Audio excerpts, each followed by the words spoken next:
Okay, hello everyone. So here, yeah, this is me, Guillaume. We're here with Rosalie from the Panoptic team, but also Saul from the Bunny team. So we've done this a couple of times already, but we're trying to get. Oh yes, we're trying to showcase different protocols, different teams building on Uniswap, building on LPing, building on the options, kind of DeFi options world. We had a couple of weeks ago. Today we have Sol from Bunni, which is an LP management, but also a management system, but also a hook that is integrated into Uniswap before one of the first ones to be released. And yeah, so this is kind of just a goal. The goal is to have uh, each one of us go over some features of again Bunny and Panoptic, how we can integrate, but also have this be a platform for Bunny also to kind of reach the Panoptic users and vice versa. I'll be kind of also kind of answering the questions, but Rosalie here will be leading the discussion, so I'll kind of have her take the lead. And yeah, first of all, yeah, go ahead, Rosalie, and then yeah, we'll do this tonight.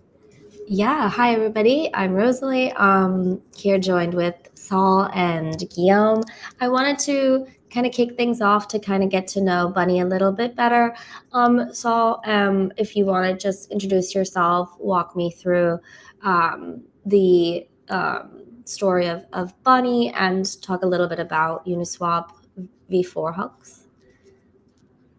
Thank you very much for having me on the live stream. First and foremost, pleasure to be here.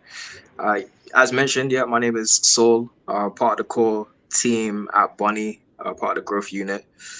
Long story short, Bunny is a Uniswap v4 hook that optimizes yield in all market conditions. Um, I think together as a team, I know the founding engineers. They've been building protocols from quite a long time. It was in 2017, I believe, the first one came out, which was 88 MPH. Then they moved moved on to Timeless. Timeless included two products as well, Bunny. The first iteration of Bunny, which was basically a Uniswap v3 wrapper, allowed people to deploy fixed ranges and incentivize those ranges. And then Timeless itself was a yield trading protocol. I'm not exactly sure if it preceded or came out. Yeah, not exactly sure if it preceded, but I know it was released around a similar time to when Pendle came out. So that was another idea the developers had, founding engineers. And then it was late 2023 that Bunny V2 was first announced. I believe the development may have started not too long before or after that. And yeah, Bunny V2, we're finally on this protocol now. It launched at the beginning of Feb.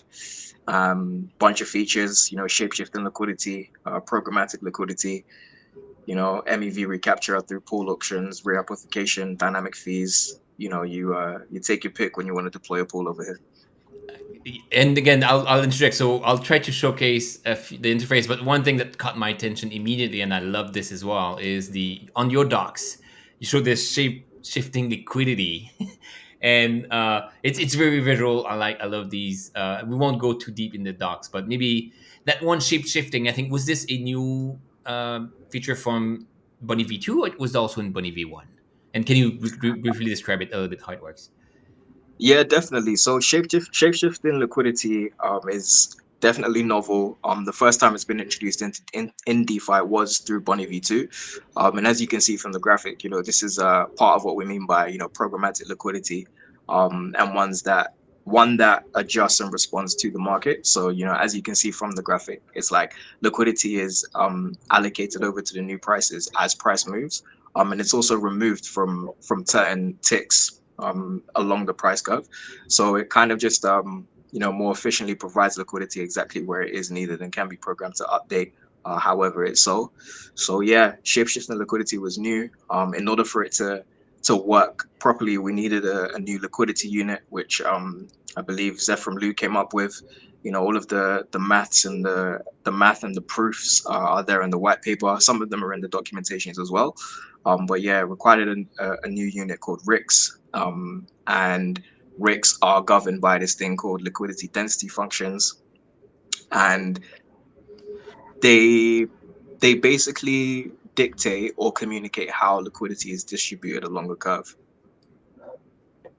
I love this. I'm just going to go take a tiny peek, but yes, it's very math heavy. I love that you guys kind of take this seriously. Again, geometric distribution, all of this. Again, I'm physics by training, but this is very cool to see. And again, one thing that is, again, this approach makes sure that liquidity providers don't have to be actively rebalancing. Here, a lot of the liquidity we see is somewhat misallocated sometimes to be out of range, out for weeks, months. This is kind of one way to again, I like this that it's going to make the price more stable by having it. We deploy by very cool. Sorry, could you repeat that again? Yeah. No, I just think this is a good way to ensure there's no misplaced liquidity. And this is a pet peeve of mine, but I look at the Uniswap pools, I see millions of dollars being out of range, not even being touched. And again, the LP is asleep at the switch. So here, yes, shifting liquidity makes it that the protocol itself makes sure that this is well deployed. Yeah, that definitely got you on that. I think there's a lot of data and research with regards to how much LVR has affected LPs like over the last years, especially when like the first paper came out. But I don't know if there's as much data about how inefficient some of the liquidity was on Uniswap V3. When it could have existed in different places in DeFi, earning a little bit more yield, especially as volume is seasonal. Yeah, definitely. Definitely, we touch on a lot of LVR research topics as well.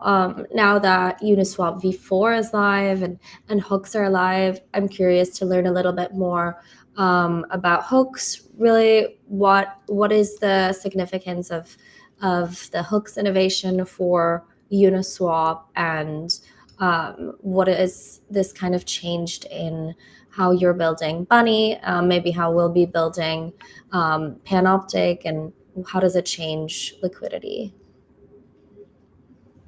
Yeah, I think from our perspective, from what I understand of the developers' visions, when Bunny V2 was ideated, the goal was to make it the best place for liquidity providers as possible, like on chain, maximizing their profits in whatever market condition, and having like two main approaches towards doing that. You've got shapeshifting liquidity on one layer, which optimizes the liquidity to give better execution and better pricing. Then you have like optimization on the yield layer as well. So anybody can really add their yield strategies there. And I think, with Uniswap V4, they kind of like, in general, there's a lot of these movements from DeFi protocols over into more modular stacks, in which there are various types of actors and sophisticated asset managers that can take advantage of these stacks and really build out these bespoke use cases. And I think Bunny is just another of those protocols that fits into that. So you can see a bunch of different types of liquidity distributions. You can see different asset types that can be better catered towards, as a result of the stack. And I think like Uniswap V4 was also moving there as well, by introducing hooks, say it basically override what we're doing over here and just do whatever you want, because there's so many different opinions and beliefs to express on the market, and just giving everybody that free reign, so strong protocols like Bunny, strong protocols like Panoptic can just come out and really help people use their assets well. Definitely. Yeah, Guillaume, what do you think how the future of liquidity provision will now look with hooks Yeah, of course. So in the we game? we when we started building Panoptic was on Uniswap v3, so all the pools were the same. The fee tier might have been what changed, but overall it was pretty straightforward to get a homogeneous kind of type of protocol across the board for all pools. With hooks, it might make it a bit more complex, but then it allows, again, as Saul said, a lot more diversity, a lot more expressivity. In our case, we take the generalist approach where we try to make Panoptic work on top of as many hooks or hook pools as possible, as long as it doesn't interfere too much with the LP side. But the hooks that are involved in either kind of swaps or kind of rebalancing, you can still build an options layer on top, and that's kind of the beauty of opening up Panoptic with hooks, opening up Uniswap with the hooks, is that anyone can build what they want, but then you still need some of the basic infrastructure, which is adding liquidity, removing liquidity, all the swaps together. So in our case, we also didn't want to we want to serve as many hooks as possible. So that's why we kind of we looked into the Bunni. There's a few hooks that break decomposability, but anything that is could be even dynamic fee or the rehypothecation that is kind of touching liquid that's not in range, we can certainly build options on top, which is great. So you have an extra source of yield, not just the option side, the buying and selling, but also the yield that could be generated with that liquidity. So this is great. But yeah, I think the market will branch out and find different hooks, different applications, different ways to kind of optimize Uniswap, and then eventually we'll find maybe it's going to gel into something. Okay, this is very good for swappers. It's good, very good for LPs, and then again, next layer, next version will be again combining all these features. Yeah. I've heard that you guys both mentioned the word rehypothecation. What is rehypothecation? How does it work? And how could that perhaps kind of bridge Bunny and Panoptic? GM, have you got a shout on this? No, no, I think you have some. We haven't done anything yet. You have something in your protocol. So yeah, maybe explain. Maybe you can go over how you use it. But yeah, I'd be happy to learn as well. I got the terms mixed up. I thought was No, thinking about repo rates, but then I'm wrong. So no again, worries. I'll have you describe it, and then I'll chime in. Glad to. Thank you. So so reapplication is simply the term we use to refer to the utilization of idle liquidity. Now with Bunny, there are only two two criteria that needs to be met in order for reapplication to be compatible with our stack. One of them is that it's an ERC4626 vault that we're sending funds into. And the second is that the underlying vault needs to have instant withdrawals. So we need to be able to recall and deposit liquidity to and from these vaults at will in order to quote traders the right prices, but and also then go back and get the LPs that yield at the same time. So that's all we refer to as as reapplication. I think in maybe TradFi and other areas, reapplication means something similar, but can also be something that might be a little bit. Sometimes it can make people's ears perk up, with using the same set of funds in different places. But yeah, we're not really leveraging them too much on Bunny. It's just using them for kind of like a other vanilla yield opportunities that are on chain. Sometimes they can be extravagant if somebody wants to input that, because all they need to do is write out their own custom contract. But with what we've done and some of the core pools we've already incentivized, we've just sent them into some of the biggest lending protocols already to reduce some of that risk as much as possible. And yeah, I have learned that these two criteria are something that the passive lending pools or the single-sided pools on Panoptic are compatible with as well.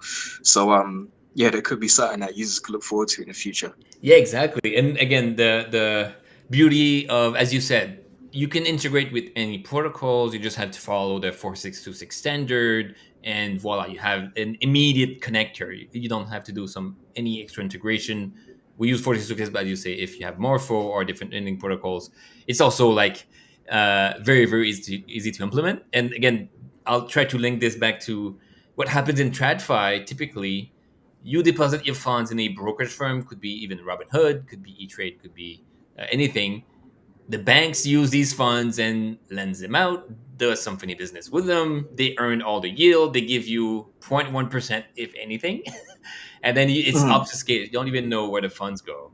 And Yeah, that's kind of the thing that you cannot do in DeFi just because it's transparent. So all the depositors, anyone that is participating, can now get a slice of that extra yield, and you know where it goes, you know the risk, and if you're not happy, you can go to a different pool. So that's kind of the beauty, if you want, and the advantage of DeFi. It's all transparent, but we can also give back those yields to the depositors as opposed to having the bank keep it yeah. for themselves.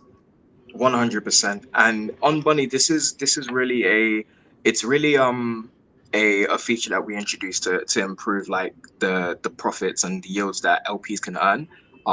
As I mean, in my opinion, it's also sort of like a quality of life improvement as well, because we don't typically take any fees on reapplicated funds. It's, if there's 80% of funds going into a vault, and that vault earns 10%, then that 8% yield all goes back to the LPs. Like Bunny doesn't take any fees on that. We only have a protocol. We only have a well, the protocol fee is only implemented on swaps. So anything from reapplication, if it's a high yield strategy, if it's earning like 100% or 50%, whatever it is, that's all going back to the LPs. So we want people to stay afloat. Exactly. And then again, back to we're doing options, we're doing like buying and selling options. In regular options, there's always a term which is the risk-free rate that assumes that you can borrow and kind of earn yield on your cash at this rate.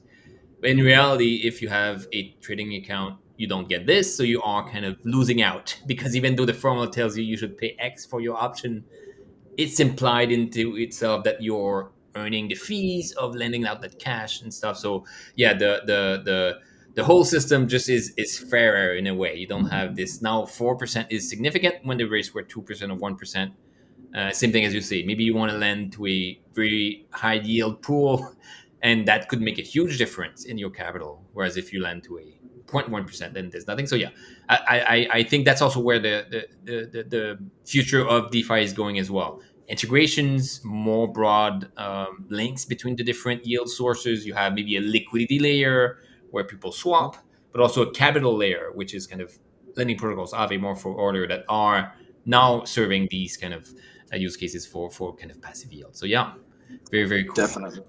Yeah, no, I got you on that. I think there's been numerous times in which like we may have heard over the years that DeFi is simply speedrun and TradFi, and I think with a lot of these Mhm. developments, Uniswap V4, features like reamplification, we're seeing that occur like more and more over time in terms of it's getting to an end state, or it's approaching an end state in which there's simply a lot more capital efficiency across the board.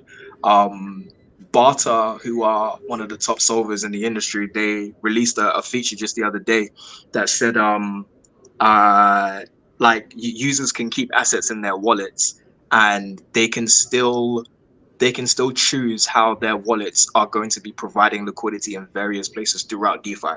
So very soon, it's like, as if there is an asset that is on the blockchain, assuming it's the Ethereum blockchain at this point in time, there are going to be so many avenues for it to just earn yield and be capital efficient, whilst you're not trying to do too much of it. So I think that also introduces like a maybe another vector, or an elevated vector in importance on risk and security, and making sure that everything is going to be safe for users at the end of the day. That's only going to get more important.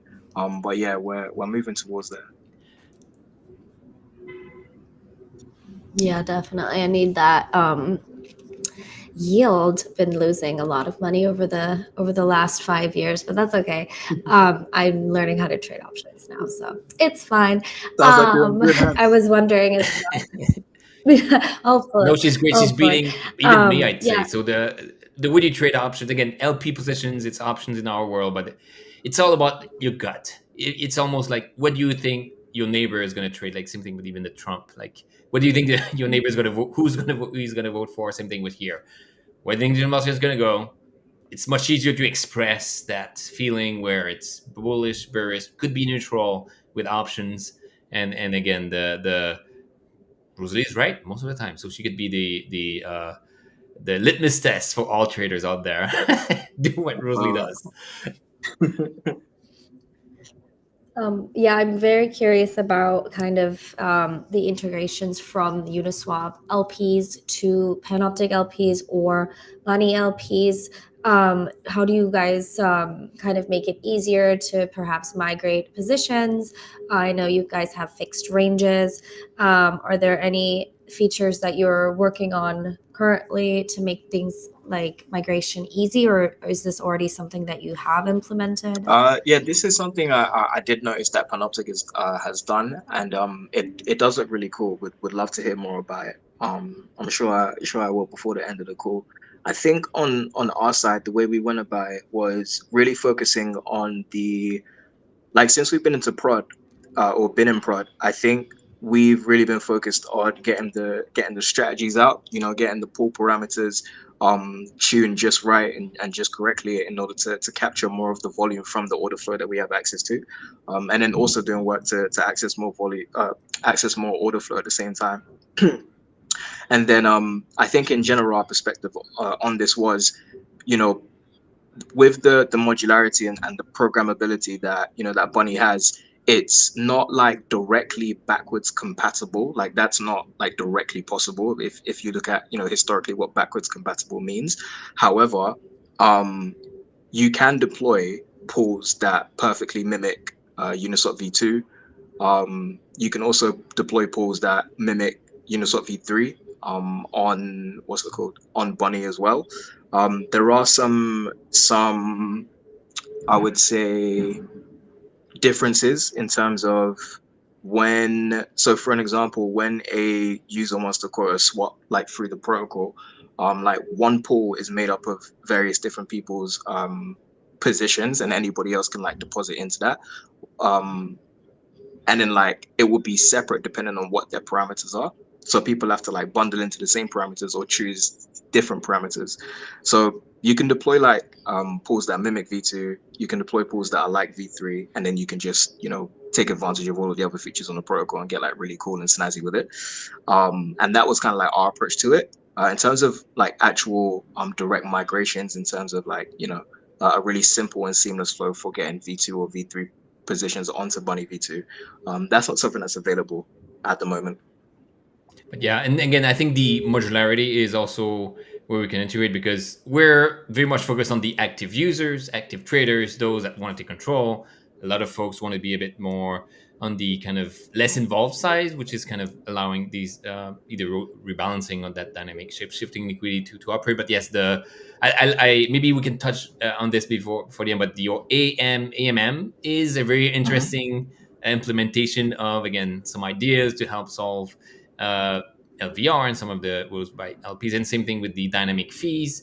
And Yeah. these two could certainly be easily integrated into a broader ecosystem of LPs. But yeah, maybe can you touch upon the AMMM, which is kind of yeah, are you live and working, if I understand it right? Yeah, yeah, definitely. So if you even on the Bunny website at the moment, we've got two pools deployed on base, which are the both of them are ETH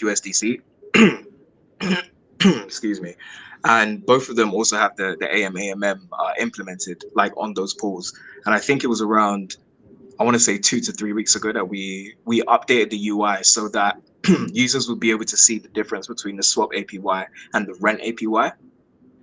So, quick overview is that the AMAMM stands for Auction Managed Automated Market Maker, and it auctions off the right to set and receive all of the swap fees for a given pool.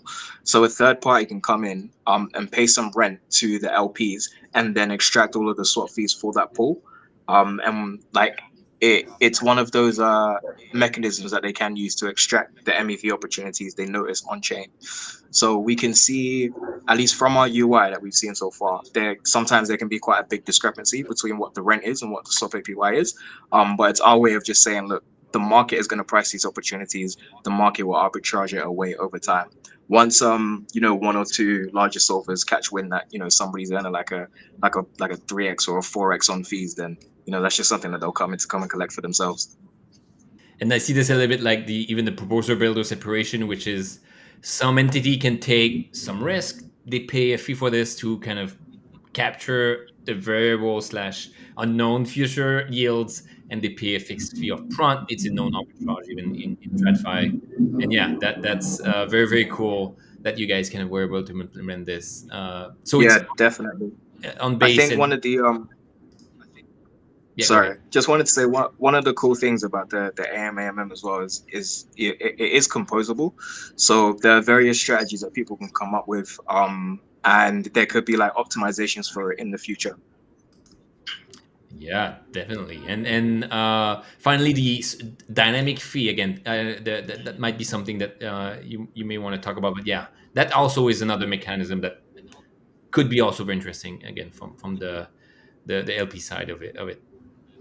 Yeah, definitely. I believe Alex Neslobin made it a little bit more popular in DeFi for how dynamic fees can contribute to minimizing OVR. And I think towards that effect as well, directional dynamic fees can be, or I think directional fees can be set on Bunny, so you can have the fee from swapping from token A to token B is different from the fee from swapping from token B to token A, so you can have that. Um, this is also something else that's programmable in the protocol. So you can have a dynamic fee that adjusts based on kind of like whatever parameter or whatever market force you want to set it to. But another one that we do have on the protocol, which is just available for everybody to use, is a volatility based one. And what happens is the user sets a minimum fee and a max fee, and this fee will increase based on how much an incoming swap deviates the price from the TWAP price. And if it moves the TWAP, or if it moves the price closer to the TWAP, then the swap will be charged a lower fee. Yeah, and I don't know if that's it, but yeah, this is again one of those things where the fee itself is meant to maybe not discourage, but then even out the playing field, because the arbitrage opportunities for like the MEV bots is very, very large, and they are to some extent paying even like hundreds of dollars to validators to get their trades in, so that value leaks out of the Uniswap ecosystem. Again, it's a good way to bring it back. And yeah, you guys are shipping. You're definitely taking all of the ideas that have been out there, but actually delivering on them, which is great. But yeah, again, very, very happy to see the Bunny yeah, crack team of dev for sure. But the Bunny protocol being live. Anything else maybe we should know on the protocol before we kind of end this meeting? Uh, appreciate it. I think I mean we're live on Unichain now. We definitely want to be setting up over there soon. Would be good to collaborate on more pro. In fact, are you guys on Unichain now as well? Yes, Yep, we are. wonderful. We're still Wonderful. mostly on V3, but then yes, we have the V4 integrator, which was like it was live, but now it's enabled in the UI as of last week. And then yeah, maybe someone has already created the Panoptic prompt of you guys on Unichain. Nice, lovely. So yeah, Unichain is something that we do want to be kicking off. I don't know how soon it's going to be, like in terms of like a dedicated push there, with some marketing around it. But that is going to come. So we're already deployed on there, figuring out a strategy for how to promote some efforts over there. Unichain's cool. It would be cool to be on some more chains at the same time. So hopefully that's something that we can work towards over the next few weeks and months, maybe months. Um, I also, is there anything else I can mention? Um, yeah, we released a Q1 update just last week, and that has like a lot of what our focus is going to be going forward. So definitely want to get some more integrations from aggregators and solvers, and some more volatile pairs listed on the protocol, because they seem to be where the honey is for us at the moment. Definitely. And again, let's not forget about the potential kind of rewards as well on Unichain, which is also likely kind of flow back to the users. So this was, yeah, I think, yeah, this was great. Any last word, Rosalie? Maybe, yeah. No, yeah, I think this was great. Thank you so much for joining us, Saul. I was hoping to get a little sneak peek from Guillaume, perhaps, but maybe we're not Yeah, that's there right. No, yet. yeah, we'll see the but yeah, the I'm very excited about the ecosystem. Again, V4 hooks opened up so many, again, different ways of swapping in a way, and then you guys do a very very cool way of doing it. So yeah, I'm looking forward. Again, hopefully we can integrate easily, but yeah, the AMEMM and the dynamic fee is also a very cool kind of application that can, if you guys work so hard to ship this, then you can just simply opt in and have this also be part of the Panoptic ecosystem. So that's very good for us. Definitely, no, I appreciate that. I'm quite excited for what you guys have going on your end as well, man. Perpetual options, isn't something I'm very familiar with. I don't know of like a ton of protocols that have approached it from the same kind of angles you guys have as well. And yeah, before we go, can I just say, like, your documentation is some of the amongst some of the best documentation I've seen. It's just so clear, and there's just so much around it. It's very comprehensive. So thank you very much for walking us through. I think there's already like an instinctual, like, or intrinsic knowing about how options are a bit scary for like the average user, and maybe even for some more experienced traders in the world as well. So I can see the effort behind it, so I appreciate that, man. It's Yeah, really cool to do. no, I mean, this is our marketing efforts, is getting research out, getting understood, big part of it, and then we had a lot of time. We do these shows, and again, again, thanks a lot. This is, we feel like options, as you say, may have this kind of it's it's misunderstood in a way because it's hard to make Hmm. money if you just buy GameStop style calls and then you lose all your money. So that's kind of our Wall Street bet. So we are definitely in there for the long run, but then we want to kind of spread the joy of trading options to everyone. And in your case, again, it's LP position, so people already have a leg up. But yeah, it's just kind of shift of mind. But yeah, thanks a lot, Sol. This was great having you. And yeah, we'll look in again. We you can follow us, I guess, on Panoptic, but also Bunny underscore XYZ, I believe, for you guys. That's correct. Anywhere else that you guys are besides Twitter that people can kind of be able to reach? Um, Twitter's the main one. If you're not gonna be with us on Twitter, or if you are with us on Twitter and you want to be with us somewhere else, just hop into the Discord. Team's always active, ready to respond to any community questions, have a chat. All good. Twitter and Discord is where we are. Wonderful. Thank you so much for your time. And yeah, options can be scary, but I guarantee if I can do it, anybody can do it. So All right, Wonderful. this is it. Let me do the outro music. AI, do something for us. But yes, this is great. All right, thanks very much, everyone, and have a good rest of your day.